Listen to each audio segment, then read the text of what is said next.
الحمد لله وكفى والصلاة والسلام على أشرف الأنبياء أما بعد فأعوذ بالله من الشيطان الرجيم بسم الله الرحمن الرحيم قال الله تبارك وتعالى في القرآن المجيد والفرقان الحميد تبارك الذي جعل في السماء بروجا وجعل فيها سراجا وقمرا منيرا وقال النبي صلى الله عليه وسلم إن الله يرفع بهذا الكتاب أقواما ويضع به آخرين أو كما قال عليه الصلاة والسلام क्यों ना हो मुमताज़ इस्लाम दुनिया भर के दीनों में क्यों ना हो मुमताज़ इस्लाम दुनिया भर के दीनों में वहाँ मजहब किताबों में यहाँ कुरान सीनों में Honorable Presidents, respectable teachers and my dear guests and fellows, firstly I would like to welcome all of you with the Islamic greeting Assalamu alaikum wa rahmatullahi wa barakatuh. The topic of my today talk is the glorious Quran in modern science. In fact, it's a burning topic of time which should be discussed seriously and formally. My dear audience, nowadays the most common question arises in our mind that what's the relation between the Holy Quran in modern science and what's the Islamic approach to the science. So first of all, I would like to tell you that the Holy Quran is the last and final revelation of Allah which was revealed to the last and final messenger Muhammad sallallahu alaihi wasallam. The Holy Quran claims that it's the words of Almighty Allah. No change has been made in it, nor anything is missing from it.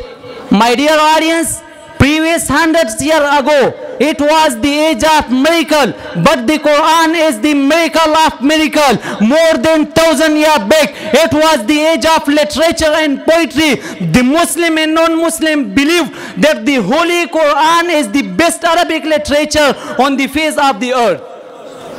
But today neither the age of miracle, not the age of poetry, it's the age of science and technology. That's why I would like to tell you that what's the connection between the Holy Quran and modern science. My dear audience and my dear fellows, according to Albert Einstein, who was the physicist and Nobel prize, he said that science without religion is lame and religion without science is blind. I remind you that the Holy Quran is not a book of science. It's a book of Allah. His will is. I would like to tell you that all the inventions, creation and discovery were mentioned in the Holy Quran 1400 years ago.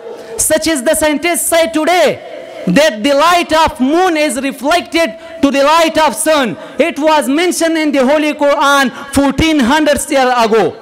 Allah say in the Holy Quran in Surah Al-Furqan, تبارك الذي جعل في السماء بروجا وجعل فيها سراجا وقمرا منيرا. Blessed as he constellation in the sky and placed therein a lamp in moon given light. My dear audience, today the European philosophers and scientists say that the earth stands in the center of the universe and everybody like sun and moon around it. It was mentioned in the Holy Quran 1400 years ago. Allah say in the Holy Quran in Surah Al-Anbiya, هو الذي خلق الليل والنهار والشمس والقمر كل في فلك يسبحون. And it's he who created the day and night, the sun and moon, and all heavenly body in orbit are swimming. My dear audience, history has witnessed that Islam get a lot to the words in terms of science like earth, medicine and culture. The Muslim doctor and scientists thought to display out the Quranic verses and they discover viruses and new things in the light of Quranic verses. My dear audience, it's reported that our Prophet Muhammad sallallahu alaihi wasallam said, there is no disease for which he has no cure. Because of this hadith, the Muslim doctor discovered useful medicine for treating different kind of illness, and they had been succeeded. Honorable presidents and respectable teachers and my dear audience, I would like to tell you that the Holy Quran and authentic hadith do not need science, but the science and technology need these sources for justify themselves. The Holy Quran does not approve the modern science, but it's the founder of modern science and technology.